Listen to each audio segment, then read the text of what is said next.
A paz do Senhor, estamos aqui mais uma vez para falar da palavra de Deus, que é linda e poderosa. Hoje vamos iniciar no capítulo 13, mas vamos pular, não vamos falar do 1, porque são repetições do capítulo 12, então vamos do 13 ao 18. Depois vamos para 2 Samuel 21, 9 e 10, e o tema é: defenderei minha causa diante de Deus. O mesmo tema da Bíblia, porque Jó estava sendo acusado. Jó estava sendo caluniado. Mas era um propósito que o Senhor tinha com Jó para lá na frente, né? A Bíblia diz: se creres, verás a glória de Deus. E a glória de Deus ia resplandecer na vida de Jó. E vai resplandecer na minha e na tua vida. Independente do que a gente esteja passando.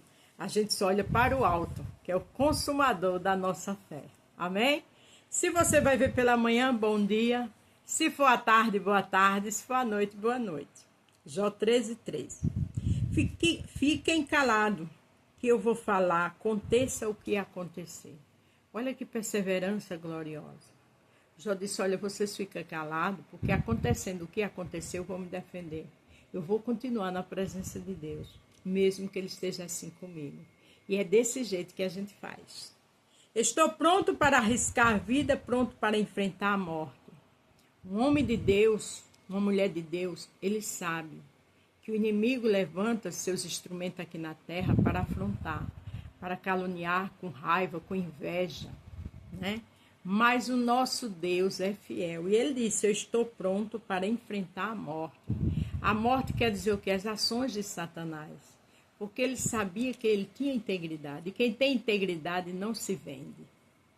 Não tenho mais esperança, pois Deus me matará, mas assim mesmo defenderei a minha causa diante dele. Ele disse: eu não tenho esperança, mas eu vou defender minha causa diante dele, mesmo que ele me mate. Um dos segredos da Bíblia é perseverar. Um dos segredos da Bíblia é ter fé. Um dos segredos da vida é ter esperança. E eu e você tendo isso, acabou-se. O mundo todo pode estar contra nós. Mas se a gente conhece nossos caráteres, estamos diante de Deus, a gente continua em pé e de pé. E foi exatamente o que Jó fez. Talvez esta coragem venha e salve-me, pois nenhuma pessoa má irá até a presença dele. Realmente, uma pessoa má não vai diante de Deus, não tem força. Mas ele disse: talvez essa coragem me salve. Mas a coragem que ele estava tendo é a coragem do Deus vivo. É a coragem que eu e você tem. Porque eu sempre digo ao Senhor que a tua graça esteja comigo. Porque ele disse a Paulo: a minha graça te basta. E a graça dele estava com Jó. A graça do Senhor tem renovo, tem paz, tem fé, tem esperança, tem perseverança. A graça de Deus tem livramento. A graça de Deus está conosco nas horas mais difíceis. Está enfermo, peça graça. Está com uma luta que não tem saída, peça graça. Porque Deus é a tua saída e a minha. Ouça com atenção o que estou dizendo, escute as minhas explicações. Por mais que eles atacassem, mas Jó falava. Porque Jó estava com a verdade. E verdade é verdade em qualquer lugar do mundo. Para terminar, o 18. Estou pronto para defender a minha causa e sei que estou com a razão. Eu e você defendem a causa orando, clamando e de boca fechada e tendo comunhão com Cristo. Tem pessoas que podem até dizer: e é de Deus, é nada, né? Por conta de comentários maus, invejas. Mas a gente está com Cristo. E quem está com Cristo não tem medo. Aqui, em 2 Samuel 21, verso 9 e 10, a gente vai ver Rispa, uma mulher de coragem que foi concubina de Saul e que mataram os 7 filhos, porque Davi tinha prometido ao povo de Gibeão. E aquelas descendências de Saul tinham que morrer, né? Só ficou Mefibosete, porque Davi tinha prometido a Jonatã que cuidaria de uma descendência dele. Mas aqueles homens, aquele restante daquela descendência de Saul, aqueles 7 filhos tinham que morrer. E mataram. Mas você vai ver a atitude de uma mulher na hora pior da sua vida. O 9 diz o seguinte: Davi entregou os 7 ao povo de Gibeão, os 7 filhos, e eles o enforcaram no monte, diante do Senhor, do monte do Senhor. E eles o enforcaram no monte, diante do Senhor, e todos os 7 morreram juntos. Isso aconteceu no fim da primavera, no começo da colheita da cevada. Veja que todos foram enforcados. Morte não tem mais solução.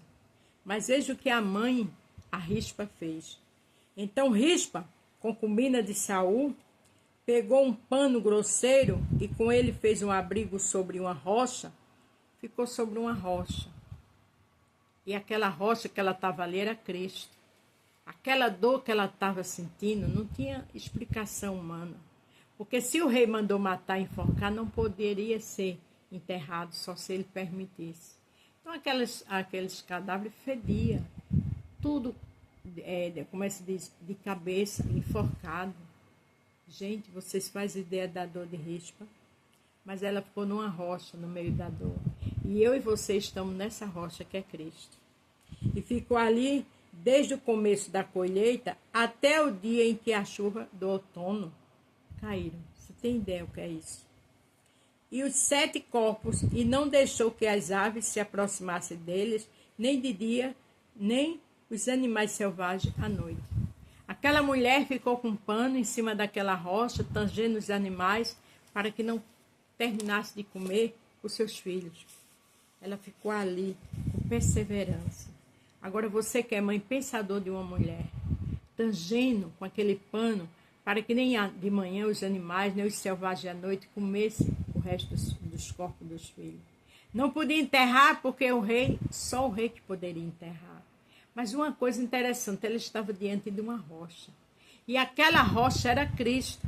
E quando o rei Davi soube, mandou pegar aqueles corpos e enterrar junto com Saul e sua descendência. Por quê? Porque Davi teve misericórdia. Mas aquela misericórdia de Davi veio do Senhor. Porque não era para um rei fazer aquilo. Afinal de contas, era vingança. Mas quando Deus está no negócio, Deus tem livramento e Deus tem proteção. Deus está comigo e com você. Então que a gente fique firme na rocha, porque Rispa, com toda dor, toda tristeza, toda perca e toda humilhação, mas ficou ali tangendo os animais, porque estava em cima de uma rocha que simboliza Cristo. Seja o que for, quando eu e você está em cima dessa rocha, é só vitória. Para terminar aqui em Salmo 20, verso 1 e 2. Ó Rei, que na hora da angústia o Senhor Deus responda a sua oração. Deus responde. Que o Deus de Jacó o proteja. Deus responde a oração, Deus protege, porque Deus fez com que aqueles homens fossem enterrados com dignidade e que os animais não comessem eles. Porque Rispa, sua mãe, estava diante de uma rocha. A rocha é Cristo, que tem todo poder nos céus e na terra. E essa rocha está comigo e com você. Aleluia. Para terminar o 2, que do seu templo, quer dizer, do céu, Deus lhe envia socorro e que no Monte Sião ele o ajuda. Deus está no Monte Sião, Deus está no céu, mas ele envia socorro para mim e para você, porque ele estava ali com Jó. Jó estava na sua defesa, Jó estava ali se defendendo sem entender nada, e a ação de Satanás em cima dele. Mas Deus era com ele, Deus é comigo e com você. Vamos clamar igual Jó fez. Vamos ter a força que Rispa teve. E vamos estar na rocha como Rispa estava. Porque Deus é comigo e com você. Amém? A paz do Senhor. Fique todos com Deus. E até amanhã.